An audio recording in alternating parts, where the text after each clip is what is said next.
जय हिंद दोस्तों। आज मैं आप लोगों को कक्षा 9 के गणित का पहला अध्याय जिसका नाम है संख्या पद्धति ये शुरू करने जा रहा हूँ। इससे पहले मैं इसके बेसिक पे पहले चर्चा कर लेंगे कि इसकी बेसिक में कंसेप्ट कौन कौन सी होती हैं, उन कंसेप्ट के बारे में जान ले थोड़ी सी। तो पहले आप लोग संख्या रेखा का नाम सुने होंगे। कक्षा 8वीं में संख्या रेखा के बारे में आप लोगों ने पढ़ा भी होगा। कक्षा 8वीं में संख्या रेखा क्या होता है, जैसे मैं एक ऐसे रेखा खींच दिया, ठीक है। इस पे संख्या को दर्शाना संख्या रेखा कहलाता है।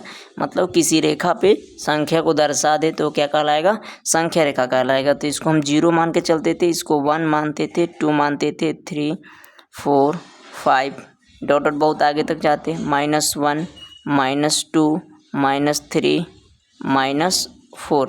इस प्रकार से हम लोग कक्षा 8 में अध्ययन कर चुके हैं, इस प्रकार से सीख चुके हैं। कक्षा 8 में इस प्रकार की क्वेश्चन है जो भी थी। आज आप लोग 9th में सीखेंगे संख्या पद्धति। संख्या की पद्धतियाँ कौन कौन सी होती हैं, कितनी संख्या होती हैं, कौन कौन सी संख्याएं होती है, उन सब के बारे में जानेंगे हम लोग आज। तो समय लॉस न करते हुए आइए हम शुरू करते हैं। अपने साथ अगर आप कॉपी पेन नहीं लिए हैं तो कॉपी पेन ले ले, तभी ये वीडियो आपके लिए है। चलिए, संख्या पद्धति जो आप लोग का है, जैसे यह 0 है, 0 से इधर जाएंगे तो आपको प्रश्न आपके अंदर उठ रहा है, सर 1 से शुरू करें यहाँ जाएं तो इसको हम क्या कहेंगे। सर कहीं 0 से शुरू हो जाए तो उसको क्या कहेंगे। कहीं सर ये पूरा को ले लें तो उसे क्या कहेंगे। कहीं सर सिर्फ माइनस वाले को लें उसे क्या कहेंगे। सबका मैं जवाब आपको देने वाला हूँ, आप वीडियो में बस अंत तक बने रहिए।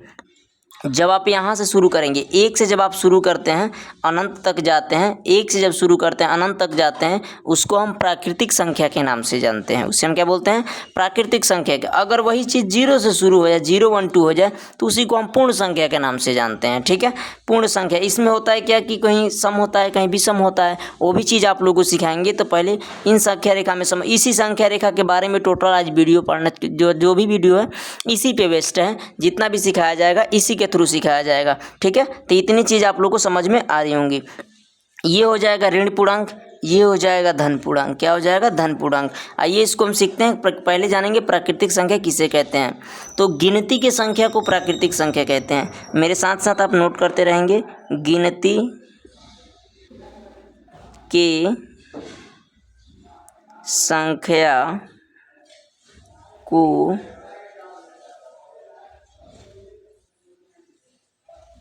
प्राकृतिक संख्या कहते हैं।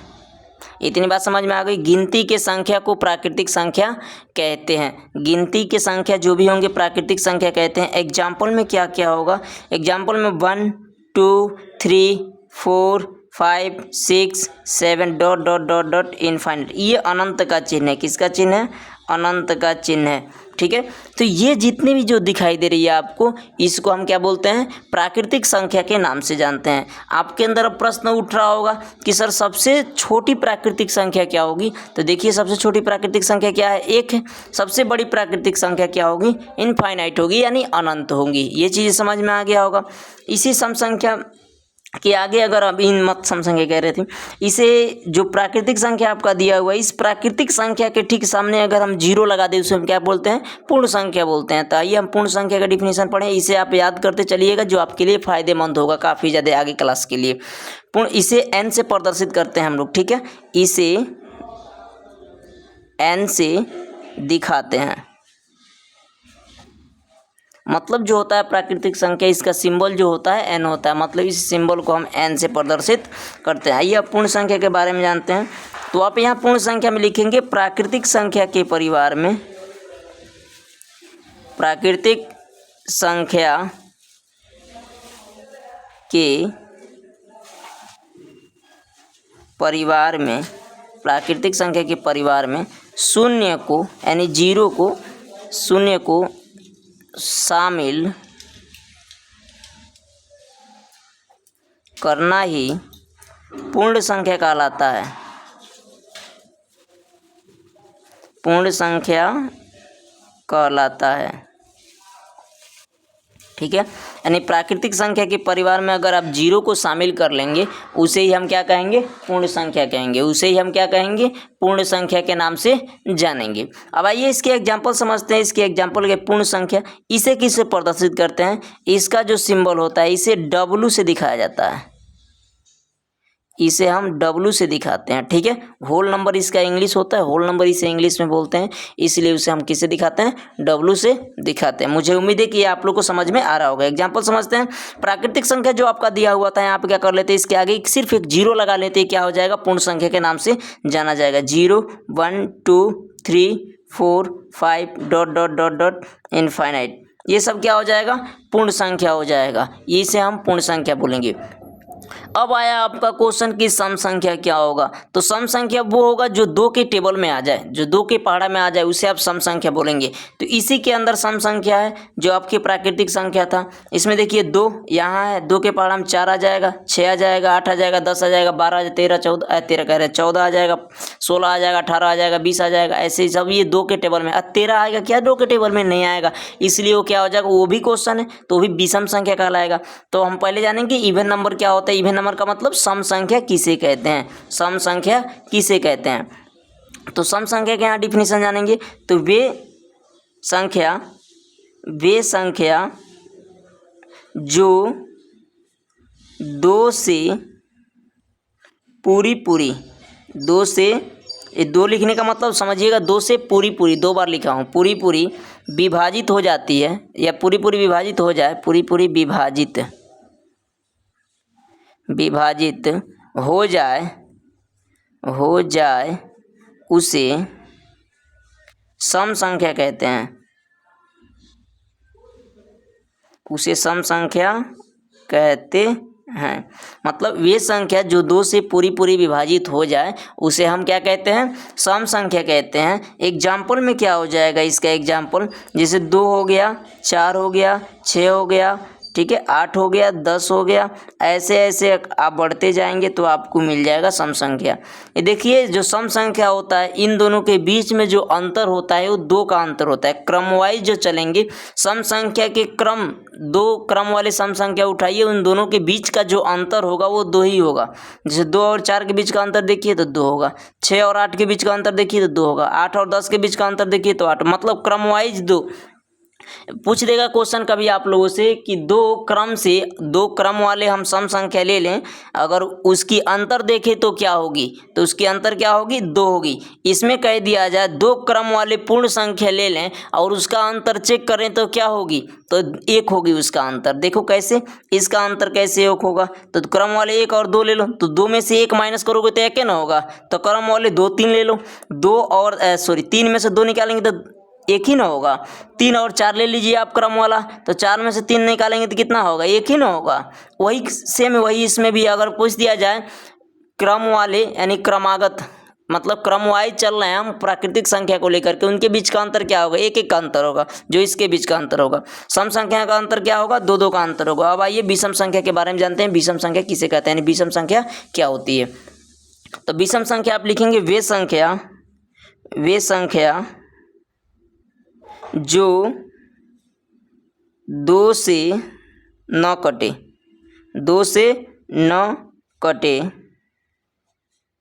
उसे सम संख्या कहते हैं,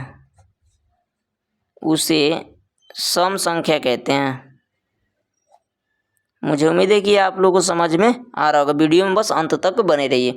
वे संख्या जो 2 से ना कटे उसे हम क्या कहते हैं, सम संख्या कहते हैं। क्या कहते हैं, सम संख्या कहते हैं।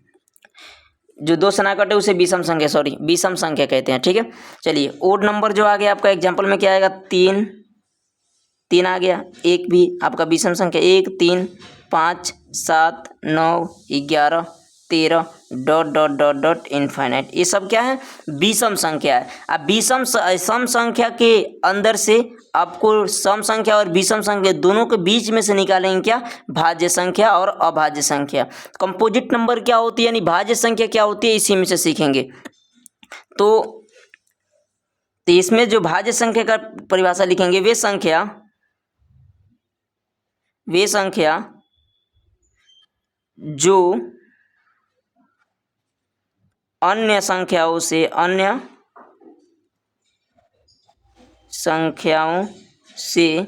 विभाजित हो जाए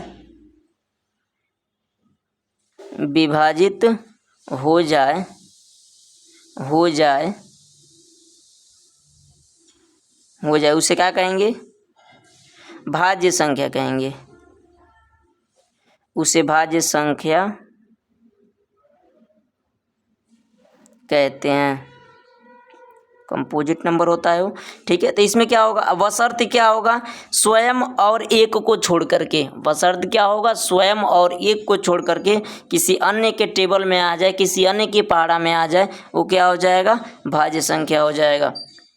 2 नहीं होगा आपका भाज्य, 3 नहीं होगा क्योंकि स्वयं और एक के पहाड़े में आते हैं। 4 हो जाएगा भाज्य, 6 हो जाएगा, और 7 होगा क्या? नहीं होगा सर। क्यों 7 नहीं होगा? 7 एक किसी के पहाड़ा में आता है स्वयं के अलावा, एक और 7 में आता है, और किसी के टेबल में आता है? नहीं आता है। 8 इसलिए हो रहा है क्योंकि ये 4 के पहाड़ा में भी आता है, 2 के पहाड़ा में भी आता है कि नहीं आता? अन्य संख्या के पहाड़ा में आ रहा है ना। स्वयं और एक को छोड़ करके अन्य के पहाड़ा में आ जाए, वो क्या होगा? भाज्य होगा, ठीक है। जैसे 10 5 में भी आता है, 2 में भी आता है, ये स्वयं में तो भी आ रहा है लेकिन उससे मतलब नहीं है, अन्य के पहाड़ा में आ जाए तो क्या होगा? आपका भाज्य संख्या होगा। ये भी डॉट डॉट इनफाइनाइट तक चला जाएगा। अब हम सीखेंगे अभाज्य संख्या के बारे में कि अभाज्य संख्या किसे कहते हैं। मतलब वे संख्या जो स्वयं और एक के पहाड़ा में है, स्वयं और एक के पहाड़ा में है, और अन्य से ना कटे। स्वयं के अलावा वे संख्या जो स्वयं के अलावा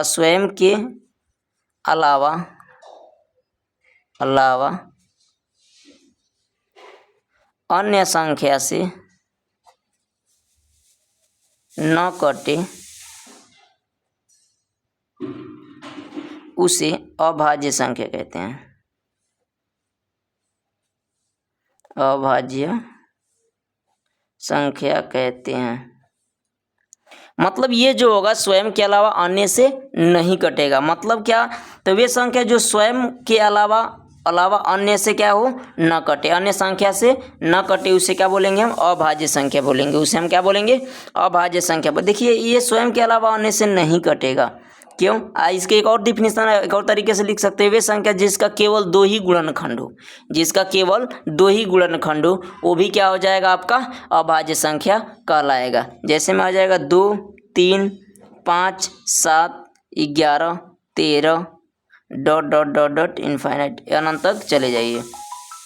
ये बातें आप लोगों को समझ में आ रही होंगी, ठीक है। चलिए, अब ये बातें आपको समझ में आ गई। अब यहाँ पे हम लोग ध्यान देते हैं कि क्या कंडीशनें होंगी। यहाँ पे ध्यान देने योग्य बातें यह है, पूर्णांक किसे कहते हैं। तो मैं आप लोगों को कुछ समय पहले अभी बताया था, इधर आपको बताया था, हम ये बताए थे अभी, ये सरडी आप लोग को, ये पूरा जो माइनस और प्लस जितने भी है, ये सब के सब क्या है? पूर्णांक है। ये सब के सब क्या है? पूर्णांक है। तो बताओगे, पूर्णांक में डिफिनीशन देना होगा। पूर्णांक का डिफिनीशन हम लोग कैसे लिखेंगे? पूर्णांक किसे कहते हैं? तो पूर्णांक के बारे में तो लिखेंगे इसमें, वे संख्या जो ऋण या वे संख्या जिसको, यहाँ जिसको कर लीजिएगा, जिसको, वे संख्या जिसको ऋण या धन चिन्हों से दिखाया जाता है, उसे पूर्णांक कहते हैं। वे संख्या जिन्हें ऋण या धन चिन्हों से दिखाया जाता है, उसे क्या कहते हैं? पूर्णांक कहते हैं। पूर्णांक में आ जाइए एग्जाम्पल में, तो -1 -2 -3 -4, ठीक है। यहाँ आ जाइए 1 2 3 4 5 ऐसे चले जाइए। अब तो ये पूर्णांक हो गया। क्या हो गया? ये आपका पूर्णांक हो गया। तो पूर्णांक के बाद ये तो समझ गए होंगे पूर्णांक किसे कहते हैं। पूर्णांक वे संख्या, पूर्णांक को किससे दिखाया जाता है? तो पूर्णांक को भी दिखाया जाता है जेड से प्रदर्शित किया जाता है। इसे किसे प्रदर्शित किया जाता है? जेड से। क्योंकि ये जो है जेड, ये किसी शब्द से मिलके बना हुआ है। जेड से ही इसे क्यों प्रदर्शित किया गया है, तो ये जर्मन शब्द के जैलिन से मिलके बना हुआ है। ये किस शब्द के, जर्मन शब्द के जैलिन से, यानी जर्मन शब्द के जैलिन से बना है, जैलिन से बना है, जैलिन से बना है, जिसका मतलब क्या होता है, गिनना होता है, जिसका मतलब होता है गिनना। ठीक है, जैलिन। और सिर्फ जहल का मतलब क्या होता है, जहल, जहल सॉरी जहल, जहल का मतलब क्या होता है, संख्या। ये जर्मन भाषा में संख्या को हम जहल कहते हैं। ठीक है, जैलिन का मतलब होता है गिनना। ये सभी चीज़ें आपका बेसिक चीज़ था ये ठीक है, इसे भी जानना जरूरी था आप लोगों को। अब आइए इसमें क्या होगा, जो माइनस वाले पार्ट हैं और जो प्लस वाले पार्ट हैं। माइनस वाले पार्ट को हम बोलेंगे ऋण पूर्णांक। क्या बोलेंगे, ऋण पूर्णांक। और जो ये प्लस वाले पॉइंट है इसे क्या बोलेंगे, धन पूर्णांक। माइनस वाले पार्ट को ऋण पूर्णांक बोलेंगे, प्लस वाले पार्ट को धन पूर्णांक बोलेंगे। और जो बीच में शून्य आएगा इसे क्या बोलेंगे, शून्य पूर्णांक। क्या बोलेंगे, शून्य पूर्णांक। समझ में आ गया। इसे इंग्लिश में कहेंगे निगेटिव इंटीजर, इसे बोलेंगे जीरो इंटीजर, इसे बोलेंगे पॉजिटिव इंटीजर। समझ में आ गया। मुझे उम्मीद है कि आप लोग समझ गए होंगे। ठीक है, अब आइए परिमेय संख्या। तो परिमेय संख्या टोटल पूर्णांक पे ही डिपेंड करता है। तो लिखेंगे वे संख्या जिसे P/Q के रूप में, मेरे साथ लिखते रहिए आप लोग। ठीक है, वे संख्या जिसे P/Q के रूप में लिखा जाता है,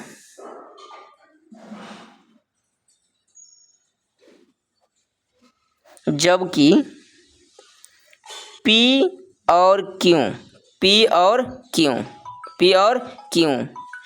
एक क्या हो, पूर्णांक हो। P और Q क्या हो बाबू, एक पूर्णांक हो। P और Q जो होना चाहिए एक पूर्णांक होना चाहिए, एक पूर्णांक होना चाहिए। ठीक, P और Q एक क्या होना चाहिए, पूर्णांक। तो P और Q, P और कर लीजिएगा यहाँ पे। ठीक है, P और Q ये और काट दीजिएगा। P और Q ये क्या हो, पूर्णांक हो, जबकि जिसे वे संख्या जिसे P/Q के रूप में लिखा जाता है, जबकि P और Q एक पूर्णांक हो, तथा कर लीजिए, तथा Q naught is equal to 0 हो, उसे परिमेय संख्या कहते हैं, परिमेय संख्या कहते हैं।